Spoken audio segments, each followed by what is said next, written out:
अस्सलाम वालेकुम। सेठी से सवाल के साथ मैं हूँ सैयद आयशा नाज, मेरे साथ मौजूद है नजम सेठी साहब। अस्सलाम वालेकुम। सेठ साहब, जैसे हमने कल बात की थी, हमारा इरादा आज आलमी मंजरनामे हमारा इरादा नेक नहीं है, ये कह रही हो तुम? हमारा इरादा नेक है, डोनाल्ड ट्रंप का इरादा नेक नहीं है, अमेरिकन प्रेसिडेंट का। ओके, तो हमने आज ट्रम्पोलिन डिस्कस करना है। ओके, ट्रैम्पोलिन को मैंने नया नाम दिया ट्रम्पोलिन, जंपिंग ऑल ओवर। ठीक। पूरी दुनिया जो है इस वक्त उसका जो सेंटर ऑफ ग्रेविटी है वो डोनाल्ड ट्रंप है। वो हलचल मचाए हुए हैं और ट्रैवल बैन भी क्योंकि दस्तक दे रहा है पाकिस्तान की दहलीज पर, तो उस पर हमने बात करनी थी कल। लेकिन एक टॉपिक, उसमें एक सवाल तिश्ना लब रह गया जब हम कैबिनेट डिस्कस कर रहे थे। तो काबीना में जितने भी नए आमद हुई है उसमें कुछ चेहरे जाने पहचाने। हनीफ अब्बासी साहब को हम जानते हैं, तारिक फजल चौधरी साहब को जानते हैं, ओन चौधरी साहब को जानते हैं, और बहुत से और भी नाम हैं जो मुस्लिम लीग नून से वाबस्ता है। लेकिन ज़ाहिर है इत्तेहादी हुकूमत है और अक्रॉस द बोर्ड कंसल्टेशन के बगैर तो इंक्लूजन हो नहीं सकती। सबके साथ बातचीत की होगी तो एक हफ्ता लगा ना पोर्टफोलियोज को अनाउंस करने में। तो आपसे बेहतर कौन जानता है कि कौन कहाँ से आया और कौन किसका आदमी है, ज़रा बताएं। आप क्या मतलब है कि मैं कहूँ ये फलाना का बंदा है और ये फलाने का बंदा है, ये बंदी है? मुझे पता, आप ऐसे बिल्कुल नहीं करेंगे। फिर मैं क्या करूँगा? नहीं, मैंने थोड़ी सी होमवर्क किया था। अच्छा। एक आध इधर उधर फ़ोन वोन किए कि भाई बताओ कौन कौन है, तो और कितों आए ने, और किसने सेलेक्ट किया, कहाँ से आए हैं ये झुमके। हाँ, किस और क्या। तो कल हमने डिस्कस किया था वो ये क्या करने आए हैं। हाँ, उससे मैंने कोई एक दो चौके छक्के मारे थे कि जी ये तो PTI की ऐसी तैसी करने आए हैं। मगर मेरा ख्याल है इनमें बहुत से ऐसे हैं जो कि उनमें इतनी कुव्वत ही नहीं है कि वो किसी की ऐसी तैसी करें। उनकी अपनी हुई पड़ी है। हाँ, वो अपनी पड़ी हुई और सिफारशी हैं बिल्कुल। अच्छा, अब वो सो बेसिकली इम्पॉर्टेंट चीज़ ये है कि किसने कहाँ सिफारिश की और कैसी सिफारिश उसकी कबूल हुई। अच्छा। तो मैंने मुख्तसर को 20-21 लोगों को स्टडी किया है। अच्छा। तो मेरे पास जो इस वक्त डेटा है वो बड़ा इंटरेस्टिंग है। वो ये है कि इनमें से कोई 8-9 लोग ऐसे हैं जिनको भाई लोगों ने सेलेक्ट किया है। 8-9 लोगों को भाई लोगों ने कहना रख लो, ठीक है। और कोई 4-5 हैं, हाँ, जो कि बड़े मियाँ साहब ने, हाँ, क्या जी वो साढ़े भी कोई बंदे आए ने, अच्छा, उन्होंने भी रख लो। हाँ, वो तो 2 नाम मैंने लिए, हाँ, तीसरे तलाल चौधरी हो गए। हाँ, तो और फिर मियाँ छोटे मियाँ साहब प्राइम मिनिस्टर साहब, ज़ाहिर है उन्होंने भी अपना कोटा और बढ़ाना था, तो उन्होंने भी कोई 6-7 बंदे डाल दिए आपने, डॉक्टर टी समेत। हाँ, तो डॉक्टर टी तो ऑब्वियसली तो doctor T is inevitable and doctor T is doctor T. हाँ, नॉट डॉक्टर क्यू और डॉक्टर वो 00 वो क्या था, वो जेम्स बॉन्ड का था 007। हाँ, 007, उसके अंदर भी एक डॉक्टर था ना, डॉक्टर नो। हाँ, तो डॉक्टर तौकीर जो है I think is more like somewhere between doctor no and doctor yes. तो वो हर बात जो है ना PM साहब डॉक्टर यस डॉक्टर नो से चेक कराते हैं। ऐसा तो नहीं doctor no to doctor yes. हाँ, समथिंग लाइक दैट, बट ज़्यादा बात नहीं करनी चाहिए। Is going to be very close to PM, very powerful. अपने ज़रा सही तरह उनके साथ ज़रा अच्छे तलक़ात ही रखने चाहिए। बिल्कुल हाज़िर जनाब। हाँ, अच्छा, तो खैर एनीवे आप तो डॉक्टर टी तक पहुँच गए, मैं अभी अपनी लिस्ट बनाने वाला था। अच्छा, मैंने बनाई है। हाँ, मैं शहबाज साहब के लोग बता रही थी, आप बताएं एस्टेब्लिशमेंट के लोग कौन है? एस्टेब्लिशमेंट की बात, सॉरी क्या हो गया तुम्हें? वो आपने क्या बोला? भाई लोग। हाँ, भाई लोग जो हैं, बिकॉज भाई लोग से ये है ना, एक तो भाई बड़ा भाई होता है, फिर उसकी इज्जत भी करनी पड़ती है, तो भाई लोग is a better way of explaining. ठीक है, तो आगे से आपने एस्टेब्लिशमेंट नहीं कहना। तो जो लोग हैं उनमें से जाहिर है ओन चौधरी साहब is on top of the list. आपको पता ही है। अच्छा, नहीं आप बता रहे हैं तो पता चला। हाँ, नहीं आपको नहीं पता था, बड़ी इनोसेंट है आप। रज़ा हयात, हिराज साहब, औरंगज़ेब खिचकी साहब, परवेज़ खटक साहब, उसके बाद आ जाए आप खालिद मक्सी साहब, मुस्तफ़ा कमाल साहब, कुछ हारून अख्तर खान साहब जो हैं वो तो काफ़ी अरसे से वो हर कैबिनेट में आ जाते हैं, और मुबारक ज़ेब ये भी हैं। अच्छा, 2-3 और हैं, but let's forget about them for the time being. अब आइए बड़े मियाँ साहब। अच्छा, बड़े मियाँ साहब के भी कुछ लोग हैं जिनके साथ पुराने तल्लुकात हैं बड़े मियाँ साहब के। अच्छा, उनमें से ज़ाहिर है मोइन वट्टू फैमिली जो है, मोइन वट्टू, अली परवेज़ मलिक ऑब्वियसली, बिकॉज परवेज़ मलिक साहब के साथ वो बड़े क्लोज मॉडल टाउन कनेक्शन पुराने। हनीफ अब्बासी साहब तो आपको पता ही है, उनके वो बड़े चाहने वाले में से हैं, और मियाँ साहब भी उनसे काफ़ी मोहब्बत करते हैं। तलाल चौधरी साहब तो ज़ाहिर है उनके फ्रंट फुट बैट्समैन हैं, और काफ़ी सफ़र भी करते रहे हैं मियाँ साहब के लिए, तौहीन अदालत फेस किया। हाँ, और तारिक फजल चौधरी साहब भी क्लोज टू मियाँ साहब। तो ये बड़े मियाँ साहब से कुछ 5 प्यारे ने। ठीक है, अब आइए आप शहबाज साहब। अब शहबाज साहब में 2-3 तो बड़े नुमाया लोग हैं जो कि उनके हैंड पिक्ड असिस्टेंट्स भी रहे हैं, कॉन्फिडेंट भी रहे हैं, उनके काम वाम भी करते रहे हैं, और फैमिली के साथ भी उनके तल्लुकात हैं एट्सेट्रा। तो उनमें से top of the list is तल्ला बरकी साहब। अच्छा। तल्ला बरकी साहब के बारे में ये कहा जाता है कि जब से ये कैबिनेट बनी है उनका ख्वाहिश थी कि वो इसके अंदर हों, मगर उनको घास नहीं डाला जा रहा था। तो रिसेंट टाइम्स में वो इधर उधर बैठ के काफ़ी कंप्लेन कर रहे थे। तो लोग जब ज़्यादा कंप्लेन करते हैं फिर उनको अकोमोडेट कर लिया जाता है। तो तल्ला बरकी साहब पहुँच गए हैं फाइनली। और इसी तरीके से खुज़ैफ़ा रहमान साहब की भी बड़ी खिदमत हैं छोटे मियाँ साहब के लिए। और फिर आ जाएँ आप अब्दुर्रहमान कांजू साहब, ये भी पुराने हैं। मलिक रशीद जो कि मलिक अहमद यार मलिक अहमद के अंकल हैं। अच्छा। वो भी उनके भी बड़े तल्लुकात हैं। और ज़ाहिर है शज़ा ख्वाजा जो कि ख्वाजा आसिफ की नीस हैं, she is also part of this particular group. अच्छा। बाकी लोग भी हैं, उनमें से मेरा ख्याल है ऐसे ही डिवाइडेड हैं। 2-3 जो हैं वो भाई लोगों के हैं, 2-3 मियाँ साहब के हैं, बड़े मियाँ साहब दे, और 2-3 जो हैं वो PM साहब के हैं। So between them they have sorted it out, everybody is been accommodated. अब सवाल ये था कि can all of them carry the fight to the PPP PTI? नहीं, मेरा नहीं ख्याल था। इनकी बहुत से ऐसे लोग हैं जिनकी बड़ी खिदमत थी to each of the groups, whether to भाई लोग, वेदर टू बड़े मियाँ साहब, तो उनको अकोमोडेट किया गया है। वादे भी किए होंगे कुछ एंड सो ऑन, तो उस लॉयल्टी को भी रिवॉर्ड किया गया। सो मेरा ख्याल है this has been more important than any other factor. चलिए, ये तो फॉर्मूला बता दिया अब आपने इस नई इंक्लूजन का, 5 प्यारे और 9 तारे। आपने बड़ा अच्छा फॉर्मूला बताया। आगे बढ़ते हैं और अब इंटरनेशनल सिनेरियो की तरफ जाते हैं। तो आपने बाकी जो हैं उनका नहीं जिक्र किया। किनका? त्यारे भी हो गए, प्यारे भी हो गए, तो बाकी 5-6 जने। अच्छा, मुझे 5 प्यारे और 9 तारे के बाद जो रह गए बाकी शहबाज शरीफ साहब के लोग, हाँ। उनके लिए कोई टाइटल नहीं मिला। त्यारे मैंने कहा, त्यारे उनके त्यारे उनके त्यारे ये मैंने कहा बड़ी बात है। तारे और प्यारे और त्यारे, हाँ तैयारे, ठीक है। तो अब हम जाते हैं डोनाल्ड ट्रंप साहब के तैयारों की तरफ। वो जो बमबारी कर रहा है पूरी दुनिया में, हर एक को उन्होंने परेशान कर रखा है। उनका सऊदी अरब का विजिट भी अवेटेड है, जहाँ पर वो यूक्रेन के मामले के ऊपर भी बातचीत करने जा रहे हैं, और दूसरी तरफ वो ईरान के साथ भी मामलात आगे बढ़ा रहे हैं। वो अपनी जगह हम, लेकिन कल हमने एक ट्रैवल बैन की बात की थी जिसके बारे में उन्होंने सिफारिशात तलब कर रखी हैं, और ज़्यादा देर नहीं, अगले हफ्ते ये अनवेल हो जाएगा कि कौन कौन उसमें शामिल है। अफगानिस्तान और पाकिस्तान का नाम आ तो रहा है खबरों में, लेकिन कोई शोर नहीं है। आपसे ये जानना है कि इससे पहले भी वो अपने पिछले दौरे सदारत में इस तरह की एफर्ट कर चुके हैं जिससे अदालतों का सामना करना पड़ा। अब की बार ये जो पाबंदियां लगाने जा रहे हैं, इससे मकासद क्या हासिल करेगा अमेरिका, और मुमकिन हो पाएगा ये? नहीं, मकासद तो क्या, ये basically these are indications. Trump wants to show कि मैं बड़ा टफ हूँ, और क्योंकि अफगानिस्तान में बहुत सी टेररिज्म है, पाकिस्तान में भी ठीक ठाक किस्म की टेररिज्म हो रही है, और यहाँ तक के ट्रैवल एडवाइजरी इशू की है यूनाइटेड स्टेट्स गवर्नमेंट ने कि जो अमेरिकन जो है इधर ट्रैवल करते हैं इन इलाकों में, उनको कहा गया कि बलूचिस्तान और KP जाना ही नहीं है। लेवल 4 लेवल की उन्होंने उसको अनाउंस कर दिया कि किसी सूरत में American citizen should not be travelling to Balochistan और KP। पहले ये होता था कि KP में इलाके बताए जाते थे, मगर अब सारे के सारी प्रोविंस ही उड़ा दी उन्होंने कि जाना ही नहीं है वहाँ। इसलिए बलूचिस्तान में भी पहले इलाके बताए जाते थे, अब सारा का सारा बलूचिस्तान प्रोविंस का उन्होंने लिख दिया level 4। Level 4 is very high, और कि ट्रैवल वहाँ नहीं जाना। और ये एक्चुअली काफ़ी उस पर लिखा है ट्रैवल एडवाइजरी में कि किस किस्म की थ्रेट्स हैं वहाँ, from kidnappings and dacoities and murders and assassinations and bombs, बहुत किस्म। So that's a very strong for any country unfortunately.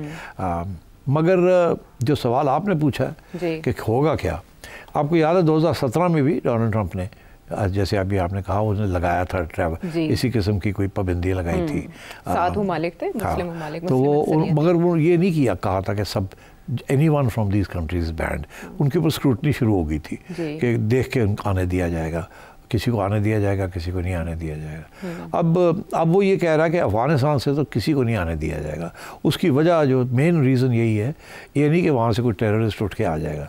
वो जो लोग वहाँ अमेरिकनों के साथ जिन्होंने दिया है, जो कि उनको रिहेबिलिटेशन के वीज़े मिले हुए हैं और वो भी इंतज़ार कर रहे थे, कोई ये 10-20 हज़ार लोग ऐसे हैं जिनकी एप्लीकेशंस कुछ अप्रूव हो गई हैं कि आप आ सकते हैं अमेरिका, या होने वाली हैं प्रोसेस में, उन सबको रोक दिया। अच्छा। ये करेगा वो फॉर द टाइम बीइंग, ये 3-6 महीने और रोकेगा कम से कम। अच्छा। नहीं आने देगा अनटिल इज श्योर के आगे किस तरीके से चलना है। पाकिस्तान के बारे में मैं नहीं समझता कि वो ब्लैंकेट बैन लगा देगा कि कोई पाकिस्तानी नहीं आ सकता। अलबत्ता मैं यूँ समझता हूँ कि स्क्रूटनी बढ़ जाएगी, जो भी अभी आगे वीज़े मिलने मुश्किल हो जाएंगे। पहली बात तो ये है, पहले भी थोड़ी सी पाबंदियाँ थीं, मगर अब फिर ज़्यादा पाबंदियाँ हो जाएंगी ऑन वीज़ाज़। और ये हो सकता है ये ना करें, आपको इंतज़ार करवाएं, किसी को 1 साल, किसी को 2 साल। आपकी एप्लीकेशन पड़ी हुई है वीज़ा के लिए, आपको वीज़ा हाँ नहीं हो रही, ना भी नहीं हो रही, तो आप बैठे रहेंगे।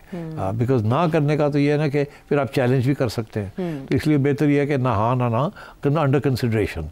या वो तरीका इनका ये होता है कि रिजेक्ट करके कहते हैं हमें और इन्फॉर्मेशन चाहिए, और फिर वो आपको लिख के भेज देते हैं कि हमें ये इन्फॉर्मेशन और आपके बारे में चाहिए। फिर आप वो सप्लाई करते हैं, फिर लेके बैठ जाते हैं, 2-2 साल लेके बैठे रहते हैं, और आप देखते रहते हैं कि भाई ये अप्रूवल हुई कि नहीं हुई। आपको कहते हैं बस जाएँ वेबसाइट पे देखें, वहाँ अगर जब हो जाएगी तो वहाँ आ जाएगा इशारा। तो ये मेरा ख्याल है उस किस्म की पाबंदियाँ लगेंगी।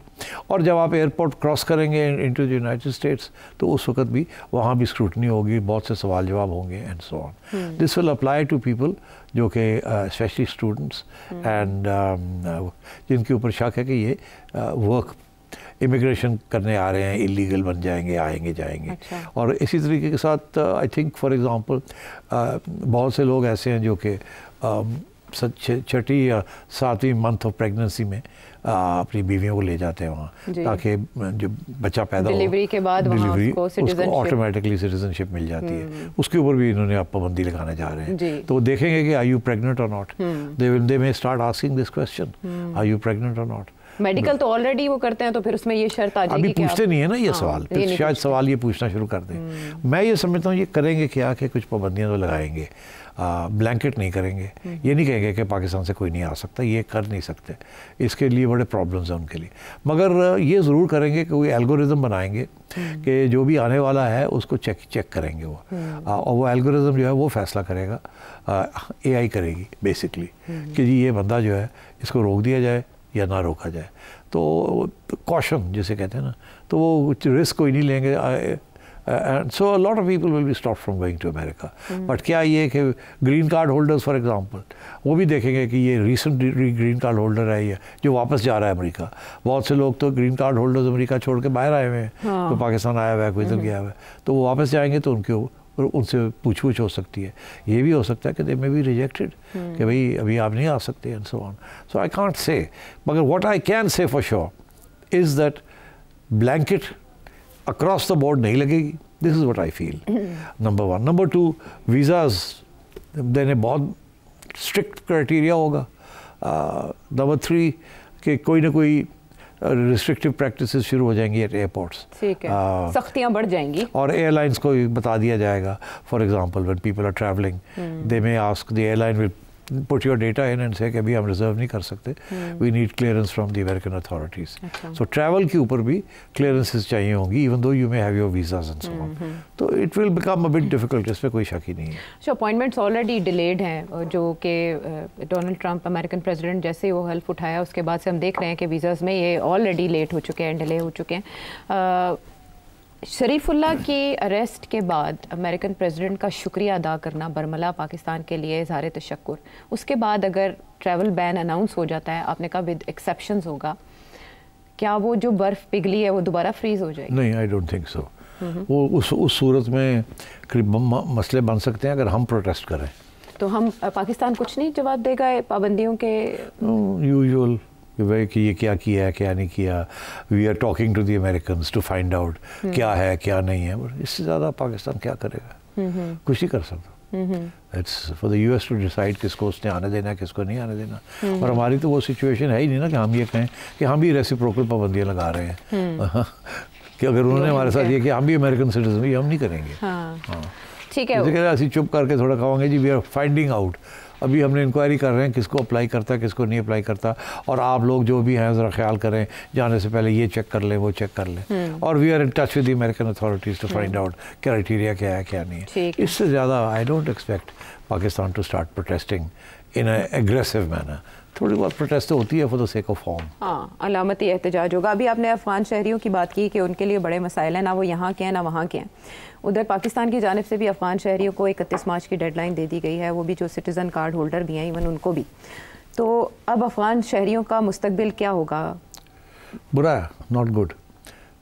आपने सीधा सा सवाल है, सीधा जवाब है, नॉट गुड। तो वो क्या करेंगे? लाइक उनके पास अगर कोई रास्ता नहीं होगा तो जाहिर है वो पाकिस्तान में कोशिश करेंगे कि वो पाकिस्तान में दोबारा उसी तरह रहे जैसा अफगान महाजिरीन पनाहगुज़ीन रहते हैं। इसीलिए तो आपने देखा नहीं, हमारी हुकूमत ने ये प्रेशर डाल दिया कि जिनके पास सिटीजन कार्ड होल्डर नहीं है वो जाएं अब वापस। तो वो भी यहाँ, क्योंकि उनको डर है ना कि ये जो अमेरिका जिनको ले नहीं रहा है इनको भी रखना पड़ेगा, तो इसलिए वो कोशिश कर रहे हैं कि जितने लोगों को निकाल सके ऑन वन प्रोटेक्ट और ज़्यादा वो कर लें। सो अनफॉर्चुनेटली अफगान के लिए प्रॉब्लम्स हैं। सेठ साहब, अमेरिकन प्रेसिडेंट डोनाल्ड ट्रंप जिनको एक गैर रिवायती सियासतदान कहा जाता है, उन्होंने ईरान को ख़त लिख दिया उनके सुप्रीम लीडर को कि वो न्यूक्लियर मामलात के ऊपर बातचीत करें। इससे पहले जो मुआहदा था कंटेन करने का ईरान को, उससे ये निकल आए थे। एक तरफ ग्रेटर इसराइल का प्लान है और वो इसराइल का साथ भी दे रहे हैं, दूसरी तरफ ये ख़त लिख रहे हैं। तो पॉलिसी क्या है अमेरिका की ईरान की? पॉलिसी भी बनी नहीं है ना, अभी तो वो एक्सप्लोर कर रहा है। अच्छा, एक्सप्लोरेशन है। डोनाल्ड ट्रंप का ये हमेशा यही है कि पहले एक दो बातें शुरू कर देता है, एक इम्प्रेशन क्रिएट करने के लिए, एक हैवी हैंड रखने के लिए, दबाव डालने के लिए। तो ये अब ईरान को धमकी दे रहा है कि जी आप मेरे से डील करें, नहीं तो फिर देखा जाएगा। अच्छा, ईरान ने पहले से ये कहा है कि हमारी एक पहले डील थी जी, जो कि तोड़ दी इसने। वो डील एक थी ऑन द न्यूक्लियर इशू, इसने आके कहा नो नो नो। तो अब ये फिर कह रहा है कि डील करें आप। तो वो ईरान तो तैयार है, ईरान कहता है हम तो न्यूक्लियर वेपन नहीं बना रहे। तो ये अब आके यही कहेगा कि इंस्पेक्शंस ऐसी होंगी, ये होगा वो होगा, इस किस्म की बातें करेगा और धमकी देगा कि नहीं तो फिर हम सैंक्शंस भी लगाएंगे और किसी स्टेज पे हम शायद आपके न्यूक्लियर इंस्टॉलेशंस को भी अटैक करें। ये बातें करेगा, बट मेरा नहीं ख्याल कि अभी ये वहाँ तक ये बात जाएगी। आई डोंट थिंक राइट नाउ। अभी इसने एक वक्त ये उसने बहुत सारे फ्रंट खोल लिए, मगर ये खोल लिए, इनको सॉर्टिंग आउट नहीं करेगा अभी। He can't do it so fast. तो उसने खोल लिए, देखेगा जहाँ कोई कमजोरी हो रही है वहाँ आगे बढ़ेगा। अब यूएन का भी, यूरोप का देख लें आप, यूरोप इकट्ठा हो गया सारा। वो कहते हैं ठीक है जी, फिर हम जर्मनी ने अपनी 1 ट्रिलियन यूरोस की नया बजट बना दिया कि जी अब अपनी डिफेंस फोर्सेस को बढ़ाते हैं। यूके में भी ये होना शुरू हो गया, वो सारे इकट्ठे हो रहे हैं एंड रैलिंग बिहाइंड ज़ेलेंस्की। तो इसको तो तकलीफ होगी। तो ये पहली स्टेज है। कनाडा ने भी ये ड्रामा किया और इन्होंने टैरिफ लगाया, उन्होंने भी वापस लगा दिए। तो पहली स्टेज पे रेजिस्टेंस आ रही है हर जगह से। अच्छा, ऐसे ही हो रहा है ना यार। यूरोप इज नॉट सेइंग आ जाओ आ जाओ आ जाओ, वो कहते हैं कि नहीं हम, हाँ। So they are getting together and so they are resisting. Iran is also going to resist. Iran तो वैसे ही धमकियों में नहीं आता जी। Canada is resisting. ग्रीनलैंड ने अभी कुछ कहा नहीं है, मगर इसने सिर्फ बातें कर रहा है और क्या इसने करना है। रशिया को इसने धमकी दी है कि तुम अपनी अटैक्स जो है वो बंद करो, नहीं तो फिर देखा जाएगा। तो वो तो नहीं, उसने तो आज और भी एडवांस कर लिया है वहाँ। आज की खबर ये है कि Russian forces have moved further up. और क्यों? क्योंकि जो इंटेलिजेंस रिपोर्ट इंफॉर्मेशन मिलती थी यूक्रेन गवर्नमेंट को और यूक्रेनियन आर्मी को फ्रॉम द अमेरिकन्स, वो अमेरिकनों ने बंद कर दी है। तो रूस को पता चल गया कि अब इनके पास इंटेलिजेंस नहीं है, आर्टिलरी और शेल्स जो एम्यूनिशन है वो भी कम होता जा रहा है। तो उन्होंने अपनी एक एडवांस बढ़ गए और भी 11 किलोमीटर आज वो आगे बढ़ गए रशियन फोर्सेस। तो मतलब है लोग तो इस अनसर्टिनिटी का रेजिस्टेंस भी करेंगे, फ़ायदा भी उठाएंगे। तो मैं समझता हूँ कि Trump, I don't think Trump is going to succeed in any of these major initiatives. इसमें काफ़ी रुकावटें होंगी, काफ़ी रेजिस्टेंस होगी, बहुत सी जगह पे इसको सॉरी करके पीछे हटना पड़ेगा। कभी इधर से आएगा, कभी उधर से आएगा, मगर आप देख नहीं रहे कि उसका जो अपना सपोर्ट बेस है, ये जो उसने लाख एक US गवर्नमेंट के जो ऑफिशियल्स हैं वर्किंग फॉर द वेरियस, उसको उनको छुट्टी करा दी, फायर किया। और वहाँ बहुत से ऐसे हैं जो कि रिपब्लिकन हार्टलैंड के से इसका वोट बैंक है, वो भी नाराज़ होने शुरू हो गए। So I think he is going to find resistance on some of this issues from everywhere. अभी आपने डीप स्टेट का रेजिस्टेंस तो आपने देखा नहीं है। अभी आपने American establishment, the permanent established का रेजिस्टेंस तो आपने देखा नहीं है। तो all this is going to happen. ये स्मूथ सेलिंग डोनाल्ड ट्रंप के लिए नहीं होगी। He is a bully. जहाँ इसको आप पुश बैक करेंगे, ये वहाँ से ऐसे करने की कोशिश करेगा, साइड स्टेप करेगा। ये एकदम कॉन्फ्लिक्ट में नहीं आएगा, बातें ज़्यादा करता है, एक्शन इसके कम होंगे। और आपने देखा ना ऑलरेडी बहुत से एक्शंस हैं जिसको फ्रीज कर दिया, या इसने खुद अपने आप को यू टर्न लिए छोटी मोटी, या अदालतों ने। अब कम से कम 30 अदालतें हैं अमेरिका के अंदर इस वक्त जिन्होंने रुकावटें क्रिएट करनी शुरू कर दी हैं इसके लिए। तो इसको बहुत बहुत गुस्सा चढ़ा हुआ है इस वक्त, और ये कहता है कि मैं ये कर दूंगा, ये अदालतें कौन होती हैं मुझे रोकने वाली। वो इमरान खान वाला जो फलसफा था ना यहाँ कि ये जज कौन होते हैं करने वाले उस ज़माने में, तो वही उसी किस्म की ये पोजीशन ले रहा है अगेंस्ट फेडरल जजेस।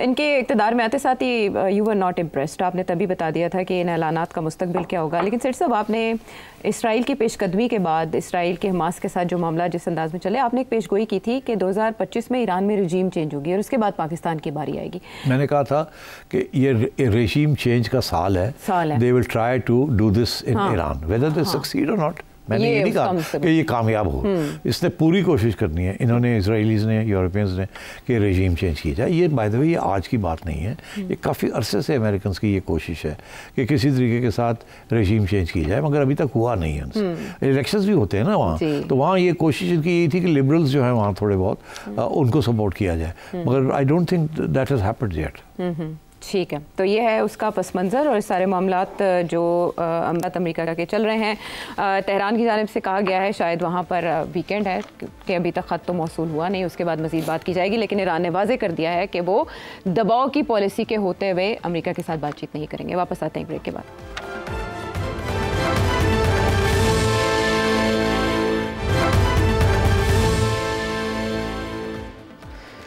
शो में साथ देने का शुक्रिया, और अब आपके फैंस के सवाल शामिल कर लें जो आपको देखते हैं। इजाज़त है आरिफ मलिक साहब लाहौर से। सेठी साहब, मेरा आपसे सवाल है कि पाकिस्तानी पॉलिटिक्स में फैमिली ऑर्गेनाइजेशन को ख़त्म करने का क्या तरीकाकार है?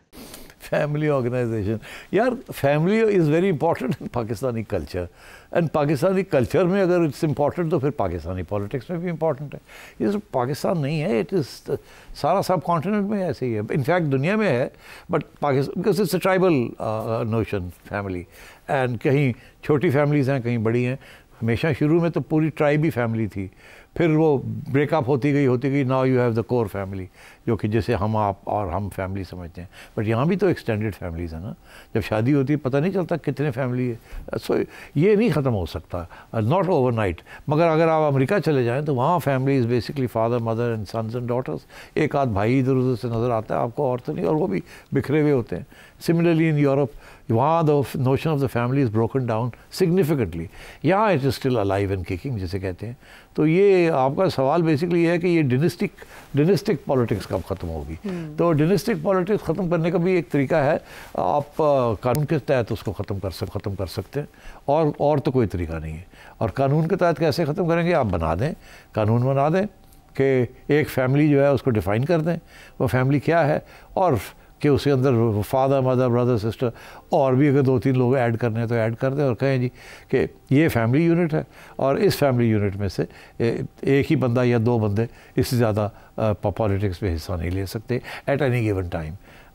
सो मतलब यू कैन, बट अगर आपका ख्याल है कि कोई तरीका है, there is no other way. This country is very family oriented, even America is family oriented, but our family units are bigger than the Americans.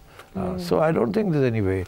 डिनेस्टिक politics जो है वो आवाम उसको सपोर्ट करती है, that's why it's alive and kicking. ये नहीं है कि जी वो ज़बरदस्ती है कोई, नो, आवाम सपोर्ट करती है, आवाम में भी फैमिली इज़ इम्पॉर्टेंट। ख़ानदानी निज़ाम बरादरी सिस्टम ख़मीर में है। अब बिलाल कैसे? रिसेंटली ये जो एड्स निकले हैं बहुत ज़्यादा जो मरीम नवाज़ ने दिए हैं, क्या पॉजिटिवली यूज़ नहीं किया जा सकते थे वो फंड्स? जैसे कि आप देखें कि ये आजकल के दौर में हम कह रहे हैं जी सोशल मीडिया पे पीटीआई की बहुत प्रेजेंस है, तो आजकल जैसे यहाँ पे भी इलेक्शन होने वाले हैं तो हम यूट्यूब की वीडियोस देख रहे होते हैं, उसमें एड्स आते हैं कि जी हमने गवर्नमेंट बताती है हमने ये किया है, अपोजिशन बताती है हम ये करेंगे। एक तो उसकी रीच भी अच्छी है और आप ज़्यादा अच्छे से एक्सप्लेन कर सकते हैं। कुछ एड्स की लिमिटेशन भी हो सकती है कि आप 15-20 सेकंड से पहले स्किप भी नहीं कर सकते, कुछ ना कुछ देखना पड़ता है, वो आवाम के लिए ज़्यादा रीचेबल है। तो मेरा क्वेश्चन ये है, क्या ये कुछ सहाफ़ियों को फैसिलिटेट करने के लिए एड्स दिए गए थे, या फिर ये वाकई में इसका कोई एडवांटेज है, कोई फ़ायदा था, कोई गाँव के लोगों तक रीच थी, या क्या मतलब इसके पीछे सोच क्या थी? काइंडली आप एक्सप्लेन कर सकते हैं? देखिए,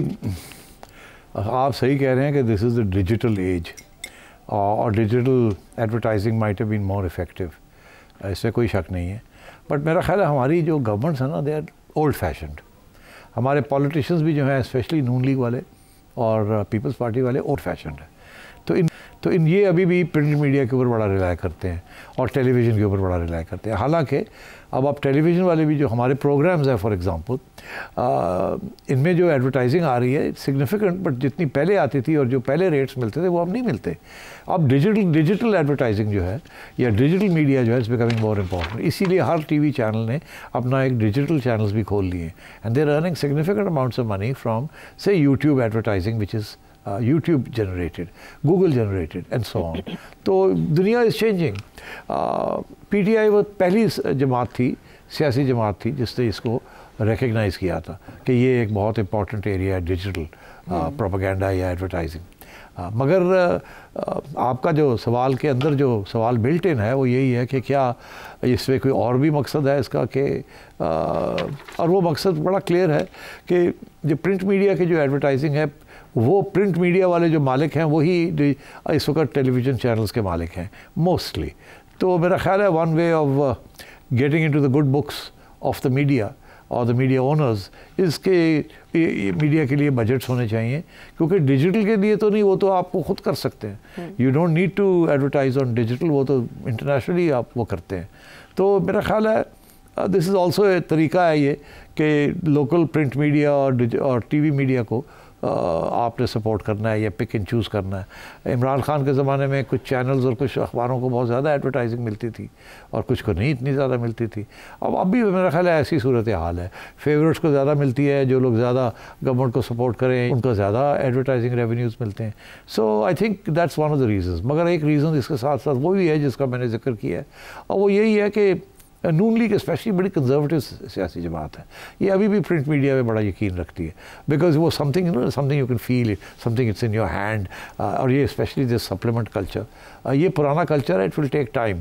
आज अगर गवर्नमेंट ऑफ पाकिस्तान कानून पास कर दे कि सारी जो एडवर्टाइजिंग प्रिंट मीडिया में होती है it will now go on websites of the concern departments, तो आप देखिएगा advertising budgets will fall significantly, और जब वो गिरेंगे तो the whole of the media industry will suffer and बहुत से लोग क्लोज डाउन हो जाएंगे एंड स्पेशली गवर्नमेंट के जो सपोर्टर्स हैं छोटे छोटे channels will be wiped out. So I think इसमें बहुत से पहलू हैं इस चीज़ के। अब इस्लामाबाद शाहिद रशीद, आजकल हमारी जो गवर्नमेंट है वो बड़ी खुश है कि ट्रंप साहब उनकी तारीफ कर रहे हैं और अमेरिकन गवर्नमेंट उनकी तारीफ कर रही है, लेकिन जैसा कि अब सब जानते हैं कि ट्रंप साहब जब वो डील और डिमांड, उनका खास अंदाज है, डील भी करते हैं डिमांड भी करते हैं। कभी ऐसा भी हो सकता है कि पाकिस्तान से डिमांड की जाए कि वो इसराइल को तस्लीम करे। अगर ऐसा होता है तो पाकिस्तानी गवर्नमेंट का जवाब आपके ख्याल में क्या होगा, और क्या आप देखते हैं कि कभी ट्रंप जो है वो ऐसी डिमांड पाकिस्तानी गवर्नमेंट से कर सकते हैं? देखिए, ये इस वक्त तो इशू नहीं बनेगा, आगे जाके बहुत से इश्यूज बनेंगे। किसी सूरत में भी पाकिस्तान इसराइल को रिकग्नाइज़ नहीं कर सकता। यहाँ बंदूक भी रख दी जाए ना तो नहीं करेगा, अलबत्ता बिकॉज उसके लिए यहाँ जो बैकलैश आएगा पाकिस्तान में वो कोई भी हुकूमत नहीं उसको बर्दाश्त कर सकेगी। मगर कल को अगर सऊदी अरेबिया, UAE और मुस्लिम ममालिक जो कि आपके दोस्त हैं, आपको इमदाद देते हैं, आप उनकी बात सुनते हैं, अगर उन्होंने ये फ़ैसला किया कि इसराइल के साथ कोई डिप्लोमेटिक रिलेशंस कायम करने हैं, तो फिर ये सबको मिल के कोई महाज बनाना पड़ेगा, कोई जवाज़ ढूंढना पड़ेगा। उसके अंदर फिर पाकिस्तान का भी रोल आएगा। पाकिस्तान अकेला किसी सूरत में भी इसराइल के साथ कोई तल्लुकात, किसी किस्म के गहरे तल्लुकात नहीं बना सकता। अगर तो बाकी मुस्लिम ममालिक जिसमें specially Saudi Arabia and UAE और इस किस्म के जो वो ममालिक जहाँ से हमें इमदाद मिलती है, जिनके करीब हैं बहुत, वो अगर आएंगे किसी प्लेटफॉर्म पे तो पाकिस्तान शायद उस प्लेटफॉर्म में चला जाए ताकि कवर मिल जाए, सबको एक दूसरे का सहारा मिल जाए। अदरवाइज़ अमेरिका जो मर्ज़ी कहता रहे, इट विल नॉट हैपन। ठीक, अब फैसलाबाद चलते हैं। ज़हीर साहब क्या पूछना चाह रहे हैं? मौजूदा हमारी पॉलिटिकल सिचुएशन है, इसमें आर्मी के पॉइंट ऑफ व्यू से, यानी भाई लोगों के पॉइंट ऑफ व्यू से तो काम बड़ा ठीक ठाक जा रहा है, वो मरियम को लाइक भी कर रहे हैं, लेकिन जो महंगाई की सूरत हाल है वो तकरीबन यूं की तूं है, उसके अंदर कोई तब्दीली नहीं आई। तो मेरा आपसे सवाल ये है कि ये अगले इंतखाब के अंदर भी ये अपनी कारकर्दगी की बिना पर आएंगे? कारकर्दगी तो आपके सामने है जो कुछ भी है, तो इस हवाले से ज़रा रहनुमाई फरमाइएगा कि ये आइंदा इंतखाब में जो है वो इनके साथ, नून लीग के साथ क्या करेंगे? ये तुम सानू बंद करवाओगे कि वो तुसी भाई लोग लगेगा, वो मैं एक बार तेरी कहता सी, बट तुसी अच्छा चलो देखिए कुछ तो इम्प्रूवमेंट हुई है ना यार। ये तो अब आप ना कहें कि जी इम्प्रूवमेंट ही कोई नहीं हुई। जब ये गवर्नमेंट आई थी तो उस वक्त महंगाई बढ़ रही थी, फिर उसके बाद और भी बढ़ी, मगर अब जाके महंगाई की जो रफ्तार है वो ऑलमोस्ट 1-2%, 3-4% पे आ गई है, रुक गया है महंगाई होना। मगर इसमें कोई शक नहीं है कि जो पैसे आपकी पहले जेब में थे, जो वो पहले ख़रीद सकते थे, वो उतने आप नहीं वो ख़रीद सकते, इसलिए तंगी तो है और इसकी वजह से गुस्सा भी है। अब कब जाके ये कम होगा? अभी हम हर रोज़ यही पढ़ते हैं कि जी अब IMF का प्रोग्राम जो है, इसके बाद जो टारगेट्स हैं वो थोड़े से नरम किए जाएंगे, कुछ टैक्स रेट्स को रिव्यू किया जाएगा। और आपने देखा गवर्नमेंट स्पेशली पंजाब के अंदर कितनी सख्ती के साथ ये प्राइस कंट्रोल्स को इम्प्लीमेंट करने की कोशिश कर रही है। मगर मैं एक बात आपसे कहूँगा, कीमतें कभी गिरती नहीं हैं, कीमतें बढ़ती हैं। सवाल ये होता है कि क्या 3% बढ़ी हैं इस साल, 5% बढ़ी हैं, 10% बढ़ी हैं या नहीं। ये ग्लोबल फिनोमेनन है और स्पेशली कमोडिटी प्राइसेस का तो आप कह ही नहीं सकते। एक आध होती है जो कि थोड़ी सी वॉलेटाइल होती है, but generally keep going up, prices keep going up and therefore currencies also volatile. अब हमारा डॉलर और जो पाउंड स्टर्लिंग है, ये बेसिकली आप समझें कि स्टेबल हो गए हैं। मगर देखिए ना, 150 से लेके तो अब 250 पे से ऊपर हो गया है डॉलर, 280 पे पहुंच गया, मगर अब रुका हुआ है पिछले 6 महीने से। एंड अब मेरा ख्याल है अब और इस पर डिवैल्यूएशन शायद ना हो, और ये भी हो सकता है कि थोड़ा सा मजबूत भी हो जाए आगे जाके। तो आपका अगर ये सवाल है कि क्या आप कोई थोड़ी सी रिलीफ मिलेगी या नहीं, मेरा ख्याल है रिलीफ यही है कि जो पहले दुख थे वो बढ़ेंगे नहीं, जहाँ है वो रुक गया है सिलसिला। अब आगे एक चीज़ पे आपको रिलीफ मिल सकती है, वो ये है कि इस वक्त जो इतने हाई टैक्स रेट्स लगे हुए हैं, अब एक बंदा है वो लाख रुपए महीने की तनख्वाह ले रहा है, उसके ऊपर भी टैक्स लग रहा है 10,000 रुपये का। तो मेरा ख्याल है ये इस किस्म की चीज़ों को रिव्यू होगी, हो सकता है कि ये चीज़ें ख़त्म की जाएँ, मगर जनरली स्पीकिंग मुश्किल है। तो फिर which brings us to the other part of your question, और वो ये है कि जी फिर अगर ऐसी सूरत हाल रही तो फिर अगली इलेक्शन ही होएगा, बढ़ जाएंगे। सो यही सबसे बड़ा इशू है कि इलेक्शन कब होगी, और जब होगी किस किस्म की इलेक्शन होगी, और उस वक़्त आवाम का क्या सोच होगी, और आवाम इस हुकूमत को, इस PDM टाइप हुकूमत को माफ़ करेगी या नहीं करेगी, और वोट किसको डालेगी, और क्या वो कबूल होगा या नहीं होगा।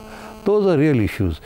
मगर ये बात ज़रूर है कि इस वक्त कोशिश पूरी है नून लीग वालों की कि आवाम के लिए कुछ सहूलतें हों, कुछ नरमी हो, और कुछ रिलीफ मिले उनको, और आगे जाके गवर्नमेंट की परफॉर्मेंस भी बेहतर हो। और जब इलेक्शन ईयर आएगा, जब भी आएगा, तो उस वक्त कोई इस किस्म के बजट पास किए जाएँ कि आवाम को पता लगे कि रिलीफ मिली है, और लोग ये जो मुश्किल दिन है, मुश्किल वक्त है, इसको भूल जाएँ, और उस वक्त जो रिलीफ मिलेगी उसको याद रखें जब वो वोट डालने जाएंगे। ठीक है, इंटेंशंस क्या इस्टेब्लिशमेंट की सेठी साहब ने बताया। आपके मज़ीद सवालों के जवाब एक ब्रेक के बाद।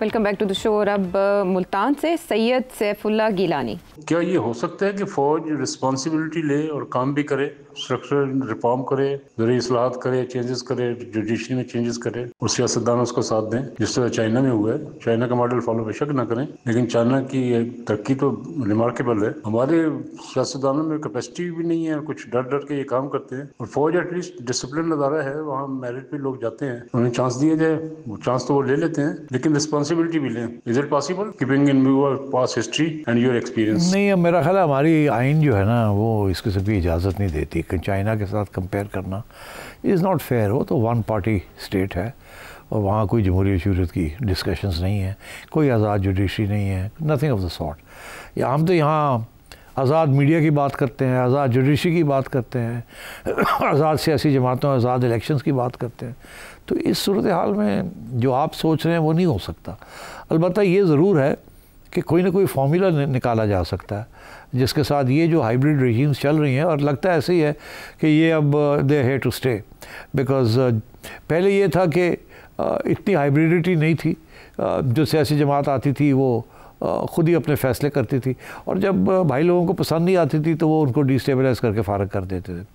तो अब शायद ये फ़ैसला हुआ है कि गवर्नमेंट को चलने देना चाहिए, और गवर्नमेंट के अंदर ही बैठ के जो आपने अपने बातें मनवानी हैं वो वहीं से मनवा ली जाएं, और गवर्नमेंट को निकाला ना जाए, और क्योंकि उसको हैंडल करना फिर मुश्किल हो जाता है जो उसके कॉन्सिक्वेंसेस होते हैं। तो अगर ये अब आपने देखा ये हाइब्रिडिटी इमरान खान साहब के ज़माने में शुरू हुई और अब जाके वो और भी परफेक्ट हो चुकी है, तो क्या आगे जाके भी कुछ सूरत लगता है मुझे ऐसे ही है कि ये अब जो है ना, इस जैसे कहते हैं ना नॉर्म, ये नॉर्मल हो जाएगा कि आगे से गवर्नमेंट्स को निकाला नहीं जाएगा, अलबत्ता तब्दीलियां गवर्नमेंट के अंदर ही होती रहेंगी और किसी किस्म की कॉन्स्टिट्यूशनल क्राइसिस जो है उसको नहीं होने दिया जाएगा। तो जो सोर्सेज ऑफ इंस्टेबिलिटी थी जिसके साथ हर 3 साल के बाद 4 साल के बाद वो इलेक्शन, मेरा ख्याल है अब भाई लोग जो है ना they will find a model. और सियासतदान they are in no position, आपने खुद ही कह दिया इतने कमज़ोर हैं, इतने इनकॉम्पिटेंट हैं, इतने अपॉर्चुनिस्टिक हैं, मौका परस्त है, इतने वल्नरेबल हैं जिस किस्म की हरकतें की हैं उन्होंने कि they can't stand on their own feet. कोई नई लीडरशिप आए जो कि इन बातों को समझे और बात को आगे लेके चले। उसके लिए सबसे बड़ा प्रॉब्लम यह है कि अभी आवाम जो है अभी तो बड़ी वन साइडेड तरीके से खड़ी है एक तरफ। आगे जाके क्या होता है आई कांट से, बट आवाम को भी साथ लेने के लिए कोई लीडर्स ऐसे चाहिए जो इमेजिनेशन आवाम की जो है ना उसको कैप्चर करें। अभी हराइजन में अगर आप देखते हैं तो आपको कोई ऐसा लीडर नज़र नहीं आता जो कि आवाम को इंस्पायर कर सके। अभी वो एक ही है जो जेल में बैठा है जिसके साथ 50% से ज़्यादा लोग साथ है उसके, और मगर वो क्या रहेंगे उसके साथ, नहीं रहेंगे, क्या वो अपने आप को तब्दील करेगा, क्या वो रियलिस्टिक हो जाएगा, वी डोंट नो। अगर वो ऐसे ही चलते रहे तो फिर जाहिर है नथिंग विल वर्क। ठीक है, इस्टेब्लिशमेंट भी जो सियासतदान इस वक्त मौजूद है वो भी सीखे सिखाए हुए हैं जिससे ये सिस्टम अभी चलेगा। सैयद काशिफ अली कराची से। आजकल सिंध में बहुत ज़्यादा एहतजाजात हो रहे हैं जो दरिया सिंध से 6 कनाल्स निकल रहे हैं, तो उनके मुतालिक आप क्या कहेंगे? इसका अपना डेल्टा पे कितना बुरा असर पड़ेगा और सिंध के जो टेल के ज़मींदार हैं उन पे इसका कितना ज़्यादा असर पड़ेगा? इसके मुतालिक कुछ रहनुमाई फरमाइएगा। जी, काफ़ी एजुटेशन हो रही है स्पेशली इन सिंध और मामला अभी तय नहीं हो पा रहा। सिंध का जो इशू है ना विद पंजाब, ये सिर्फ ये कैनाल का इशू नहीं है, पानी का इशू जो है ये इसी वजह से तो आज कालाबाग डैम नहीं बन सका, क्योंकि यहाँ मौक़िफ़ फ़र्क है, परसेप्शन फ़र्क है, नेशनलिज़म्स फ़र्क है। और अनफॉर्चुनेटली ये फेडरेशन के अंदर even a strong military government जैसे जनरल मुशर्रफ की थी वो भी इस मसले को हल नहीं कर सकी। तो मैं नहीं समझता कि ये चीज़, ये जो कैनाल वाला जो प्रोजेक्ट है ये लड़ाई झगड़े के बगैर ये फ़ीज़िबल होगा। ये इसमें ज़रूर है कि अगर आप ज़बरदस्ती करेंगे ये तो आईनी चैलेंज भी हो जाएगा ये, क्योंकि ये वाटर अकॉर्ड्स के अंदर सबको एक ही सफ़े पे होना पड़ता है और मेरा ख्याल है बड़ा मुश्किल है अनलेस यू गेट गारंटीज़।